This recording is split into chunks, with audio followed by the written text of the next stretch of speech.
Berry Loser. And the Holiday of Doom. Color of cover decided by Jim Smith. Frilly pink bikini. My best friend Bunky is sort of like my pet dog, so it was weird when he suddenly started fancying a cat one day. It was about 8 million weeks ago and me and Bunky were walking home from school past a Fico's supermarket. Summer was coming up, and the whole window was filled with swimming trunks and other holidayish things like that. You should buy those for Sharonella, giggled Bunky, pointing at a bunch of fake plastic sunflowers.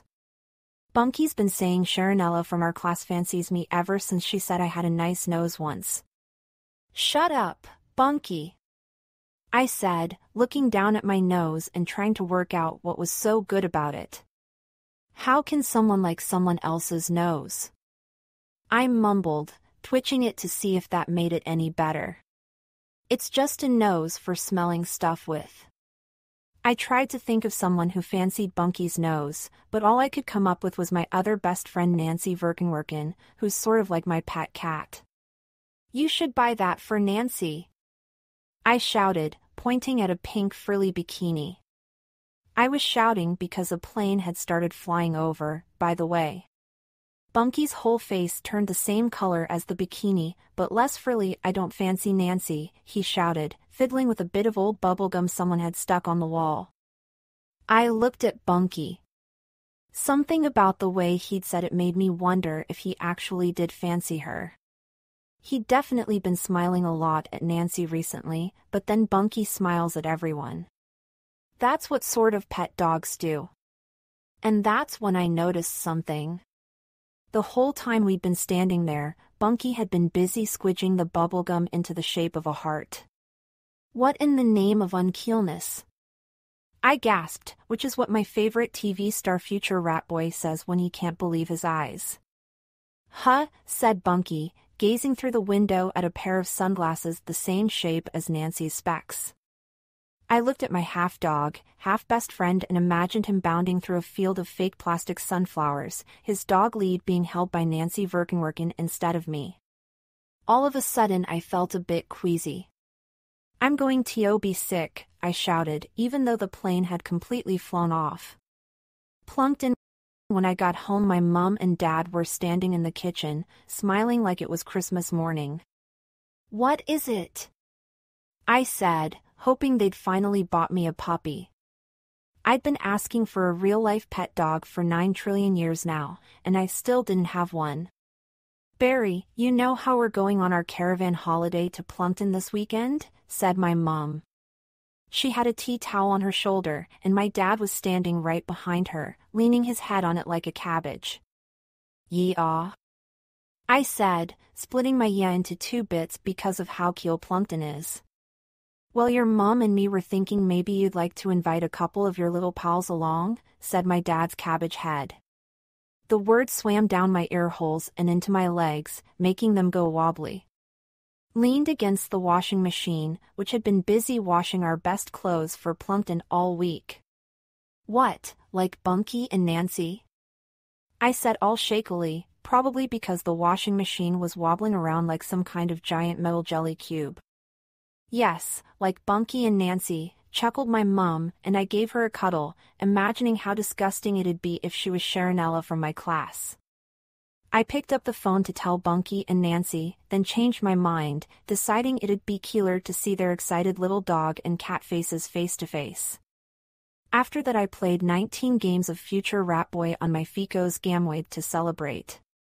Then I brushed my teeth with my Future Rat Boy toothbrush, got into my Future Rat Boy pajamas and snuggled up underneath my Future Rat Boy duvet to go to sleep. Wait till Bunky and Nancy hear. I whispered to my cuddly future rat boy, and I squeezed his fat little belly and waited for him to speak. What in the name of unkeelness? He screeched, and I remembered me saying the exact same words to Bunky outside Fico's that afternoon. What if Bunky does fancy Nancy? I yawned, and I squeezed his belly again. Pukesvilorama, he screeched, as I nodded off to Sleepy Puss. Kangaroo jacket. It was the next morning and I was sitting on my own in our classroom at school. I usually meet Bunky at the end of my road and skateboard to school with him, but for some reason today LD Komperliterly missed him. Morning, Barold, said Darren Darrenofsky, wobbling through the door slurping on a can of Frankel. He took his jacket off and hung it on my nose. Be a loser and look after that, he burped, just as I spotted a sticker of a kangaroo doing a thumbs-up stuck onto his jumper.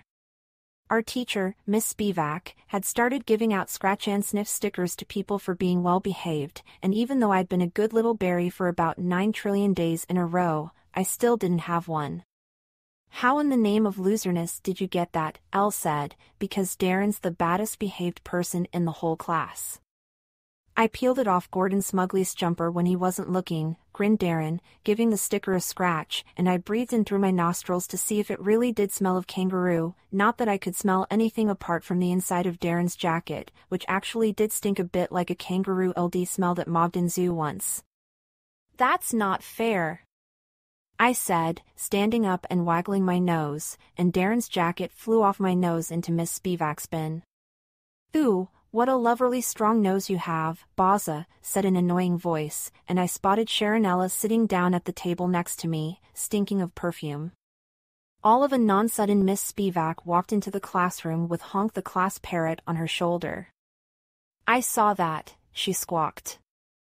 I'm watching you, loser. But, Elle said, starting to explain how it was all Darren's fault for hanging his kangaroo jacket on my nose, but Miss Spivak wasn't listening. I'll never get a scratch-and-sniff sticker now. I whisper-shouted to Darren, and Sharonella reached over and scratched my earlobe. You smell nice enough already, Baza, she smiled, sniffing her finger, and I was just about to tell her how much she stank when Bunky and Nancy walked through the door. Something wrong with Bunky. Morn keels, I said, grinning at them. I was so excited to tell them they were coming to Plumpton, I wasn't even annoyed that they'd walked to school together instead of with me. Hi Barry, said Bunky, smiling at Nancy, who was wearing a scratch-and-sniff sticker of a mushroom doing a thumbs-up she got for being the best at spelling. I looked at my half-dog, half-best friend and wrinkled my forehead. There was something about him that didn't make sense. I future rat boy zoomed my eyes in and tried to work out what it was. His trainers looked normal, all scuffed up and stinking of foot cheese like they always did. His legs were just his boring old legs, standing there with the rest of him balancing on top of them. And his nose, ears, eyes and mouth were dotted around on his head in pretty much the right places. What else is there? I mumbled, scratching my head with my fingers, which were on the end of my hand, which was on the end of my arm. And that's when it hit me. Bunky was holding a book. Goody goody VRT Bunky. What is that? I stuttered. The whole time I'd known Bunky I'd never seen him even look at a book, and now he was carrying a pink one with a picture of a kitten on it. Weird, isn't it? Chuckled Nancy, prodding Bunky like she was checking to see if he was real. It's not his, of course. She slid the book out from under Bunky's arm and put it down on her desk. He said he wanted to carry it for me. I honestly don't know what's got into him recently, she smiled. Nothing's got into me, I'm just being well behaved so I get a sticker, said Bunky, scratching Nancy's mushroom one and sniffing his finger. He grinned at Nancy, and his eyes scrunched up into 2 little upside-down grins as well. I was just about to tell him to wipe all 3 of his loserish grins off his face, when Miss Spivak started calling out the register. I always get nervous waiting to hear my name being called out, and in the panic forgot all about Bunky carrying the book. I'm Here. I shouted when Miss Spivak finally said my name, and breathed a sigh of relief. To celebrate it being over, I thought LD tell Bunky and Nancy the good news about Plumpton. Pissed, Bunky. I've got the keyless news ever. I shouted into his ear, and waited for him to say, what is it, all excitedly, his nose wagging like a dog's tail. Loser, shouted Miss Spivak, putting her finger up to her lips. Don't make me lose my rag. Oh yeah, sorry. I whispered, remembering how we were all supposed to be being good boys and girls, what with the scratch and sniff stickers and everything. I squeezed my lips together as tightly as possible and crossed my arms, trying to be the best little berry I could. I really wanted a scratch and sniff sticker, and it's not like I couldn't wait till break to tell Bunky and Nancy they were coming to Plumpton. Bad doggy. Pissed, Bunky. My mom and dad said you and Nancy could come to our caravan in Plumpton this weekend. I blurted as fast as possible so Miss Spivak wouldn't hear. Bunky turned his head round all slowly, so Miss Spivak wouldn't see. Shoo, he whispered, then he smiled at Nancy, who was too busy reading her kitten book to take any notice. But... I whispered, and my butt floated round the classroom like a butterfly chopped in half. I knew Bunky wanted a scratch and sniff sticker, but this was ridiculous. Did you hear what just said? Elle said, which is what I say when I can't believe someone hasn't heard what I've just said. I heard you loud and clear, Baza, whisper squawked an annoying noise from the table next to me. I swiveled my eyeballs to the left and saw Sharonella batting her eyelids at me. You can take me to Plumpton any time, she grinned, looking at my nose, which was sticking out of my face, trying not to smell her perfume. It's just a normal nose. I shouted, an excitement blow-off from earlier popping out as an extra loud annoyance fart, and turned back to Bunky. Hello? I boomed, knocking on his head like it was a front door. Anybody home? Miss Spivak stopped calling out the register and pointed her pointiest finger at me. That's it, loser, outside now, she screeched. I stood up and looked at Bunky sitting there all goody-goodily, trying to impress Nancy. Bad doggy, I said, wagging my finger at him, and I stormed out of the classroom. Smelly light switch. Was in the corridor, scratching and sniffing a light switch, when the bell went and the door swung open and everybody started running out. Thanks a lot for getting me in trouble, I said, smelling Bunky's cheesy feet standing behind me. I'm never gonna get a scratch and sniff sticker now, I moaned, turning round and doing a surprise blow-off. It wasn't Bunky, it was Darren Darrenofsky, wearing a brand new sticker with a triangle of cheese doing a thumbs up on it. How in the name of loserness did you get that? I said, snuffling my nostrils all around it like a dog. I peeled it off Anton Mildew's jumper when he wasn't looking, burped Darren, the smell of his Frankel burp mixing in with the cheese sticker and Gordon's kangaroo one from earlier. As if there weren't enough bad smells already, Sharonella floated up. Poor old Anton. You're a bad boy, Dazzer, she chuckled, high-fiving Darren, and the noise of their palms slapping together made me blink.